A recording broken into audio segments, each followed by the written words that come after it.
Good morning, welcome to Breakfast with Sally Nugent and Dan Walker. Our headlines today. An end to new gas boilers within 15 years, but the Prime Minister says don't expect the Green Police to kick your door down. Yeah, £5,000 per household to install heat pumps like this one. But is that enough money, and is it enough to significantly reduce carbon emissions? A major explosion shakes a housing estate in Ayr. 2 adults and 2 children are in hospital. After MPs pay tribute to Sir David Amess in Parliament, more discussions on what can be done to keep politicians safe. Good morning in sport. England are hit with a stadium ban by UEFA. At least one match will be played behind closed doors after ticketless fans storm the turnstiles at last summer's Euros final. Keeping history alive, we'll meet the man who's recreated a 100-metre stretch of First World War trenches. Good morning. It's a fairly cloudy and murky day ahead, with many of us seeing some rain, but it will be unseasonably mild. And where we see the sunshine in the southeast later, we could hit 21 degrees. I'll have all the details coming up. Good morning. It is Tuesday, the 19th of October. The Prime Minister has said the government's plan to phase out gas boilers will not be enforced by green shirts armed with sandals and carrots. Boris Johnson wrote those comments in a newspaper article promoting his aim to stop the sale of new gas boilers within 15 years and cash incentives to encourage the switch to greener forms of home heating. From next April, households in England and Wales will be offered grants of £5,000 to install air source heat pumps or other green heating. £450 million will be spent on the boiler upgrade scheme, which will run for 3 years. But critics say the scheme is unambitious, as the grants amount to just 90,000 replaced boilers. Our Consumer Affairs correspondent, Coletta Smith, has all the details on this. It came down there, into that corner. There's a secret lying under Richard's garden. The heat for his home is absorbed via an underground network of pipes and comes in through a ground source pump. So this is where the actual hardware is located. Richard swapped his LP gas guzzling system 7 years ago, and he hasn't looked back. I can safely say it's been the best thing we ever did. I mean, the house is constantly at a pleasant temperature. It's not boiling hot, but it's very livable, and the economics of it are just fantastic. We paid £15,000 for the ground source, and then £5,000 for some solar thermal panels for the roof, which supply the hot water. To make a ground source pump work, you need a massive garden, which is a pipe dream for most of us. The other type of heat pump works by compressing heat from the air. It's cheaper to install and smaller, but most homes will still need loads of insulation first. And then we'll go through and see some of the equipment that we've got set up. David spends his time researching heating efficiency and says that although the money sounds like a lot, it won't go far. What we're being left with is a gamble on the future, that these things are going to be cheaper and that the industry are going to be more ready to install them, and crucially that people are going to want them. Do you think this is going to be enough to convince people with gas boilers to make the switch?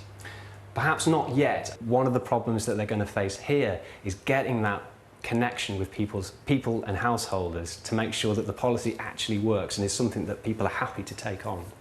Because each home is different, getting 86% of households off gas is a monumental challenge. Despite promises, this strategy will only begin to scratch the surface. Coletta Smith, BBC News in Harrogate. Well, our political correspondent Chris Mason is in Westminster for us. Morning to you, Chris. Serious ambition from the government here, but the Prime Minister's choice of language is, how shall I say it, slightly unusual. Yeah, morning to you, Sally. It's classic Johnsonian flourish, isn't it, with the rhetoric, with the language this morning. Here's the article he's written in the Sun newspaper. As you mentioned in your headlines just there, what does he say? The boiler police are not going to kick your door in with their sandal-clad feet and seize at carrot point your trusty old combi. So why is he saying this?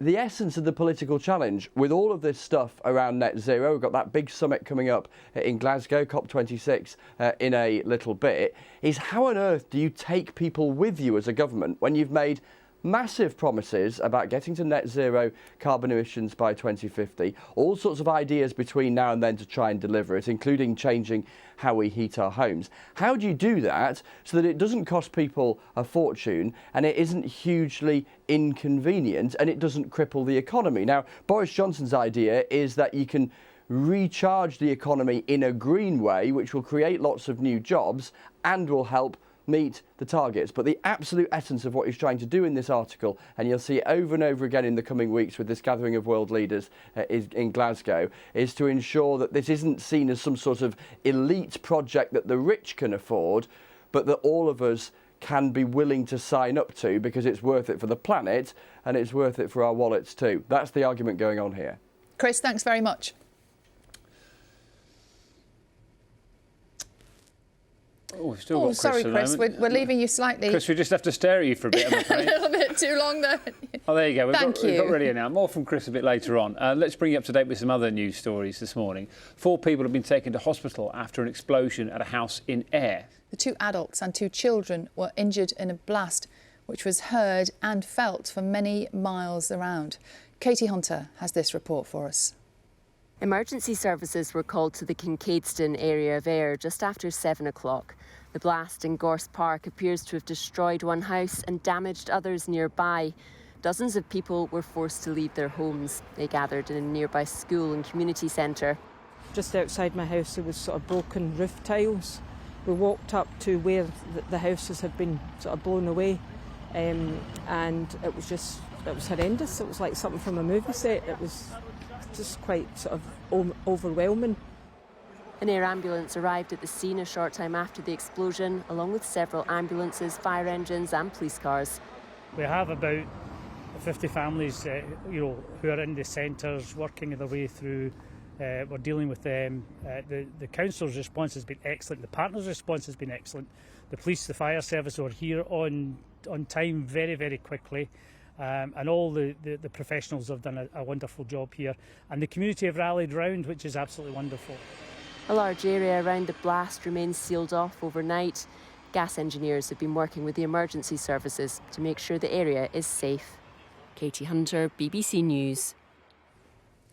The daughters of 2 men who died following COVID outbreaks in their care homes begin a legal case against the government later today. The High Court hearing will examine policies such as sending elderly and disabled patients back from hospitals in England without suitable plans for testing or isolation. The government says it specifically sought to safeguard care homes and their residents. John Donnison has this report. Michael Gibson was 88 when he died in a care home in April last year from suspected COVID-19.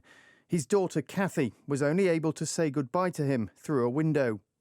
The family is now part of a landmark legal challenge that will argue the government's failure to protect thousands of care home residents during the first wave of the pandemic was unlawful.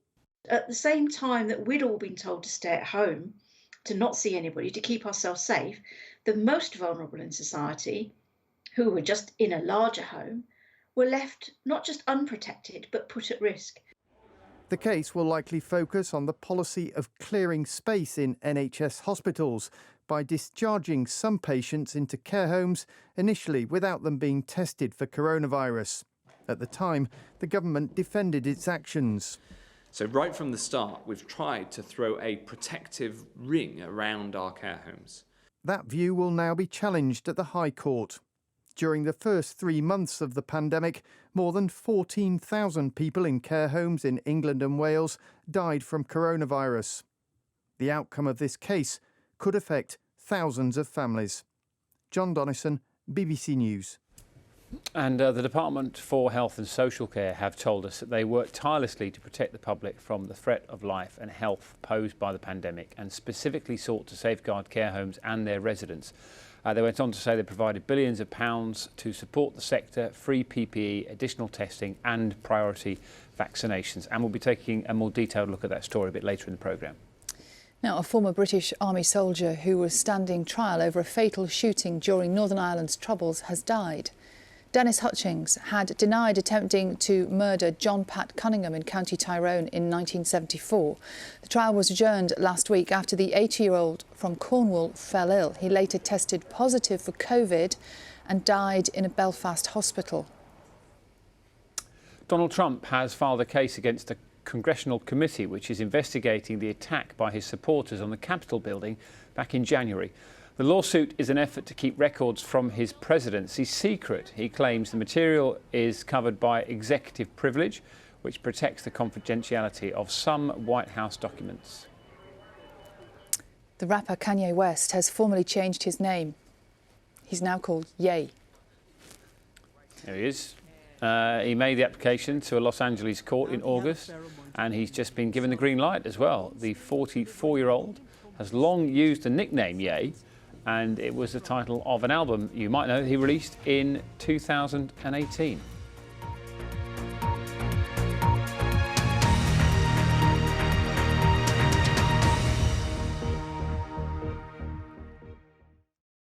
See the headlines as they happen and watch BBC News live in the app and get the full story with bbc.co.uk/news.